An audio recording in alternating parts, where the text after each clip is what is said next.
So I am from Georgia. I went home not long ago. I forgot how racist it is there. Everything you heard is true. And you forget when you're out here for so long. So I went home, and my sister starts going on and on about the Orientals. The Orientals. I thought she was being attacked by a rug. Finally, I go, do you mean Asians? She goes, well, I say Oriental. I said, well, I say it's 2010. She goes, well, my Oriental friends don't mind. I said, well, clearly you don't have any. And then she goes, well, I don't consider Japanese Asian. Really? Because I don't consider geography a matter of opinion. I know it's Georgia, but by a map.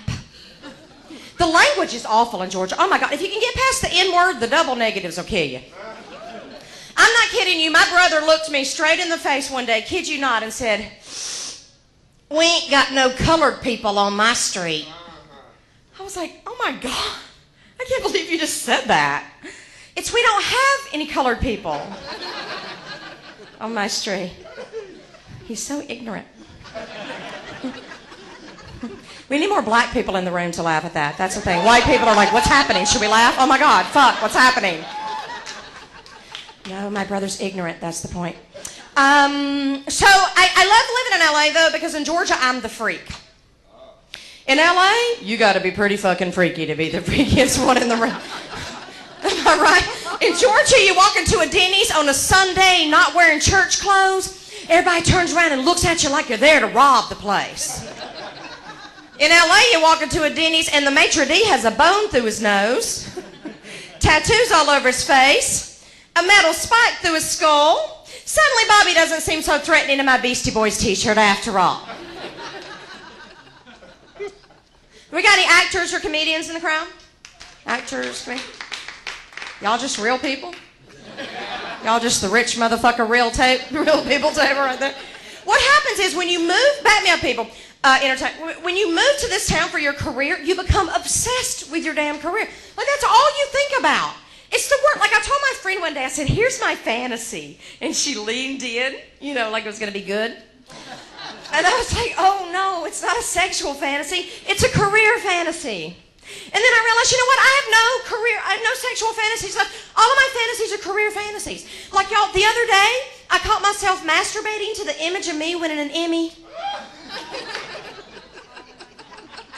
Is that wrong? It ain't right. I'm just kidding. It was an Oscar. Because that would do it, wouldn't it? And comedians back me up. All you think about is the joke angle to everything. The worst thing, all you can think of is a joke. Like, okay, you may remember a while back we had a rapist on the West Side. And I had a really funny joke about it. But the thing is, it was a current event, so I could only tell the joke a few times. So I'm sitting on the couch with my husband one night watching the news, and the anchorman goes, we have a new rapist on the West Side. And I'm like, yes! And tell my joke again. Yes. Really, what the fuck is wrong with me? I'm rooting for rapists at this point. Keep raping on the West Side. Go rapists. The fuck? And I had my first big earthquake not long ago, last year or whatever it was. And isn't the first one terrifying? Like if you're not from here, oh my God, it happened to me. I was in the shower. I didn't know what to do. I'm from Georgia. I didn't know what to do. I was like, do I get out? Can I rinse off? Right? And I decided to rinse off because I did not know what was going to happen, but I knew I could not survive the aftermath with Dove body wash in my private parts. And I know my selfish family. They would not give up their emergency earthquake water to get soap out of my patootie. So actors, clap if you're an actor. Okay, I'm not doing that joke. Okay. Meet me in the parking lot. I'll tell you that joke. So there's a lot of pressure in this town. A lot of pressure to be young, and I'm here to tell you I just had a birthday. I just turned 40. Thank you. 24 months ago. Okay, I just turned 42. And I know you're not supposed to tell anybody, but I never lie about my age. I never do. Because if I tell people I'm 42, they're like, oh, you look pretty good. But if I lie and tell people I'm 22, they're like, damn. The fuck? When I really want to feel good about myself, I tell people I'm 62. They think I look awesome. I know I'm old, though, because I still use my roach clip, but now I use it to pluck whiskers out of my chin. It's one of those ones with the feathers. 80s, not my whisker, the feather, the roach clip. I can tell who at least used to be a pothead, right? I took a real age test, so line. Anybody taking one of those? Yeah, aren't they horrible? Oh my God, because here's what it is. You put in your body's natural age, and you answer a series of lifestyle questions, right? And based on the results of those questions, they calculate your real age. And I am terrified of the results of this thing, because, you know, I've been around a couple times. So I put in that my natural age is 42. I answer all the questions truthfully. It comes back, and it says that my real age is 42. What the fuck? Do you have any idea what I've done in my life? I mean, seriously, I told the truth on that thing. I've done acid, cocaine, mushrooms, eaten Denny's moons over my hammy, had sex with hitchhikers, used to smoke 2 packs of cigarettes a day for 10 years, and it hasn't aged me at all? Damn. I gotta kick it up a notch.